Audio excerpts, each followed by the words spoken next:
As is our tradition, we begin the ceremony in the student's own voice with a member of the graduating class whom they've selected, class speaker Maggie Filler.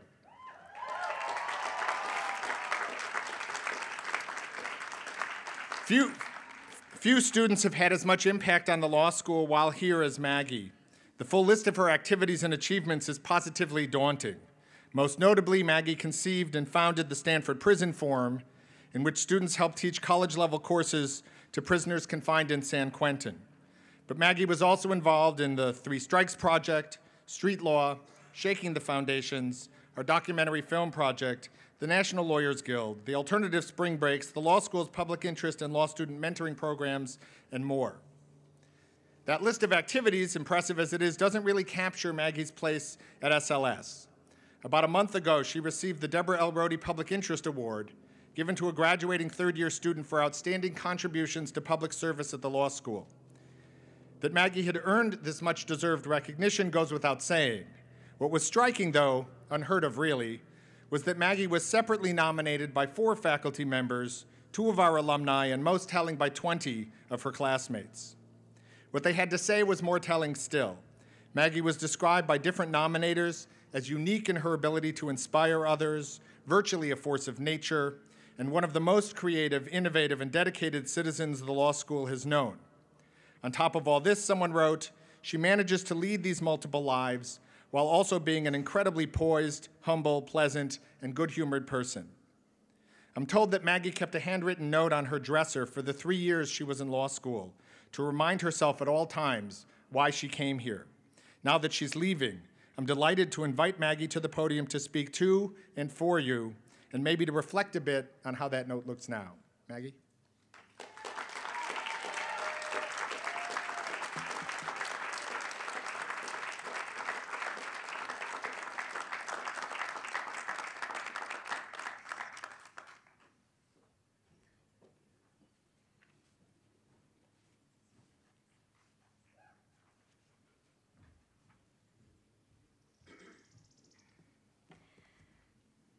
Hi. Thank you, Dean Kramer, for that very kind introduction. As you all know, this is Dean Kramer's last graduation as dean here at Stanford Law. He has left an indelible mark on this school, and we are all so honored to be his send-off class. Thank you, Dean Kramer.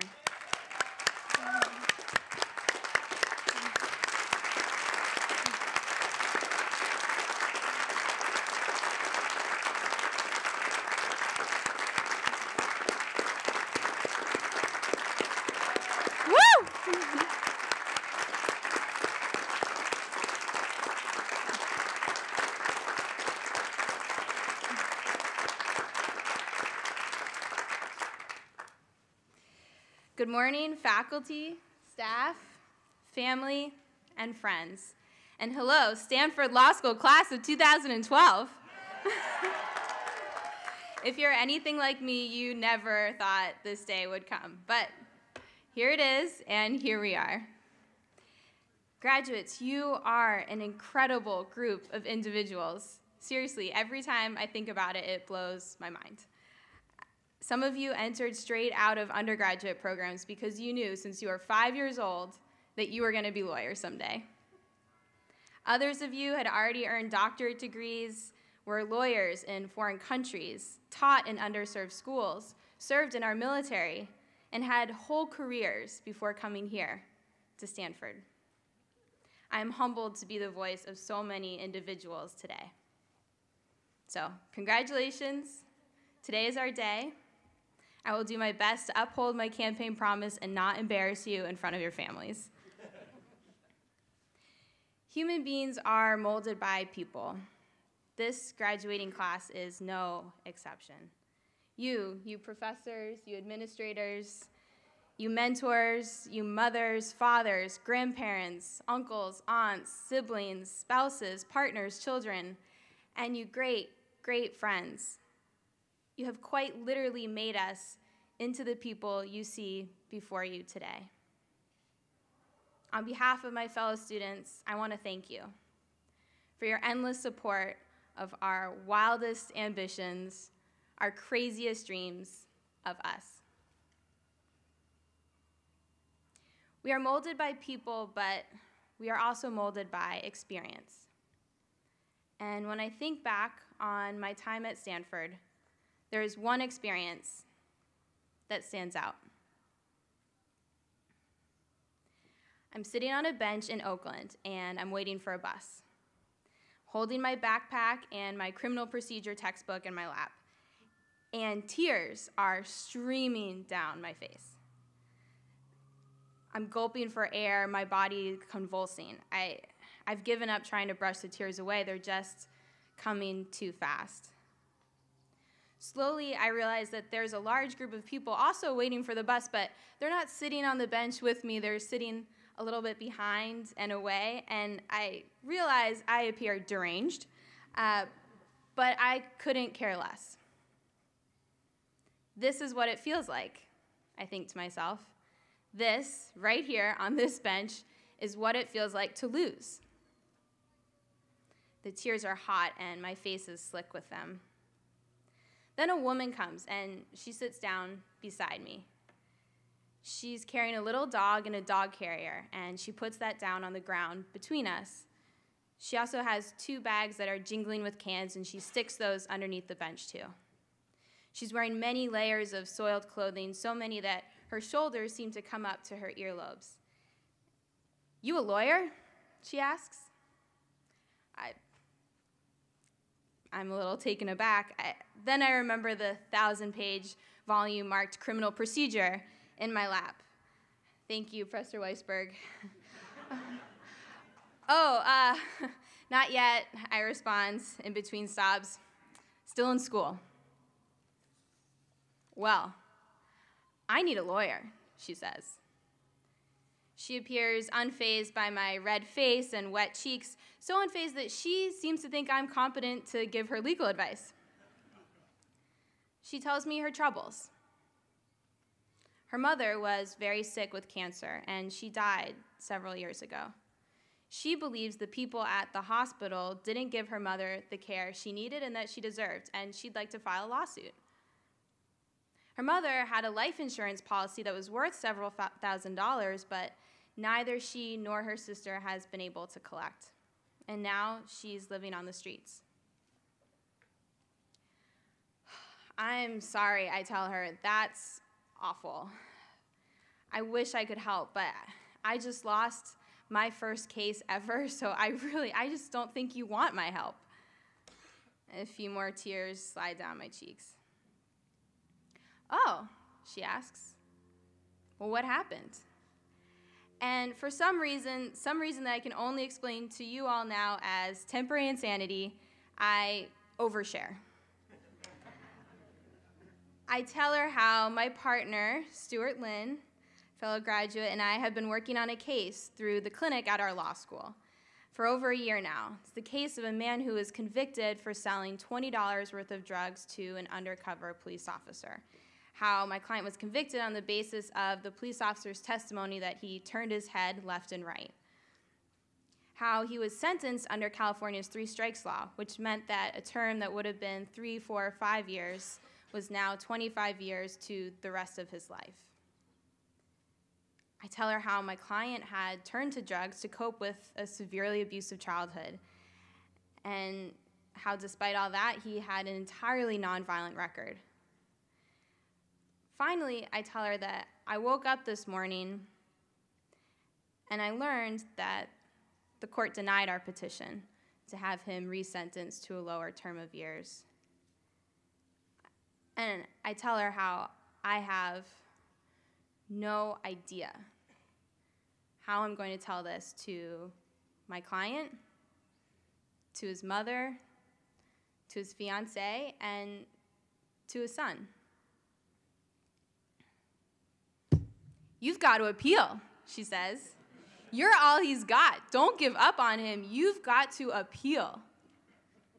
Her intensity surprises me. The bus arrives, so I stand up to board. "I'm going to appeal," I promised her. I just found out like an hour ago, but I'll appeal. I'll appeal. "Good," she says. "Good."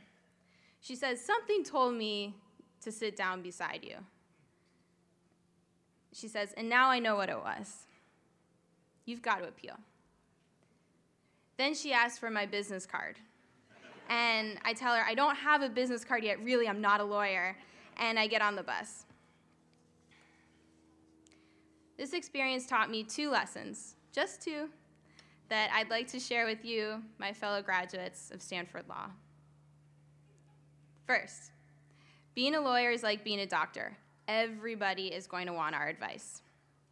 I've never been a doctor, but I have a friend who's a doctor, and whenever people find out that she's a doctor, they start rolling up their pant legs to show her a weird mole. The next thing she knows, they're reciting their blood pressure results, and even I should admit, I've been guilty of sending her camera phone pictures of a very worrisome bug bite. Like doctors, we too hold keys to a mysterious kingdom. Ours is a kingdom of ancient Latin terminology, writs, ceremonies, and tailored suits. I know of no kingdom more forbidding nor more powerful. Our job is to act as bridges and to communicate across fortified walls. To do this, we need to understand the language both of the powerful and of the disempowered. Because we are key holders, people will open up to us. They will roll up their pant legs, tell us their stories, and if we're good lawyers, they'll tell us their secrets. Sometimes this openness will bring us joy, sometimes sorrow, but always it's an honor. After today, we can no longer cling to the safety blanket of still being students. We need to start printing up our business cards and distribute copies of those keys.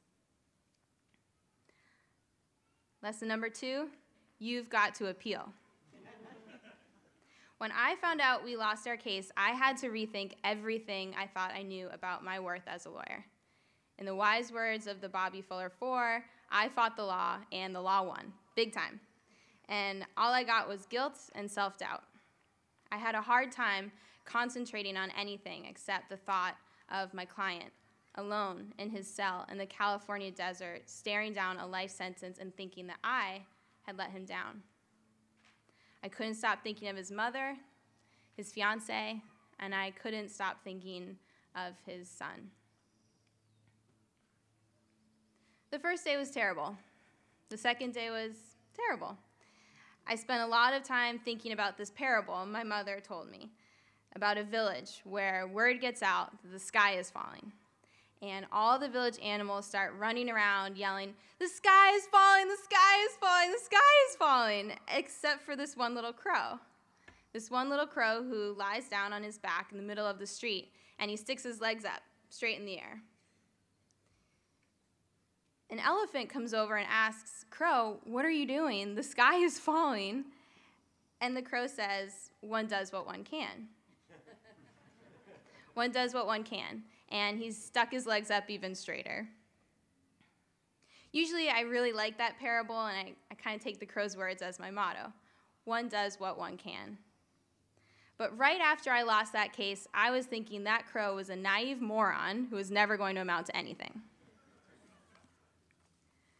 The third day was equally terrible. But the fourth day was better.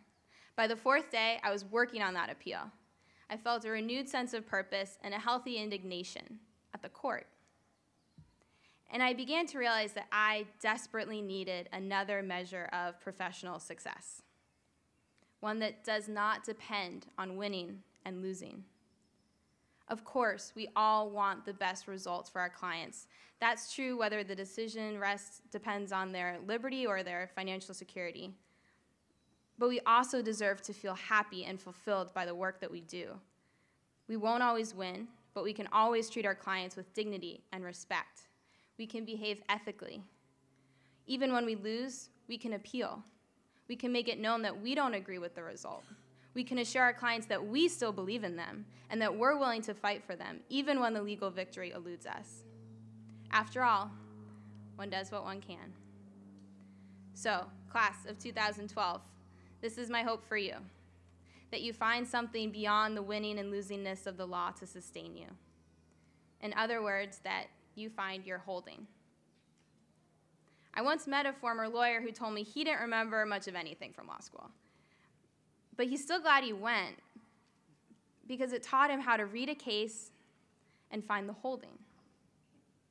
For those non-lawyer family members and loved ones in the audience, the holding is the most important part of the case. It's what the case stands for. All future law depends on the holding. The rest of the decision is simply very eloquent but minimally useful fluff. If we learned nothing else in law school, we learned how to cut to the heart of a case and unearth its holding. So, Stanford Law, find your own holding and hold on. Congratulations and thank you.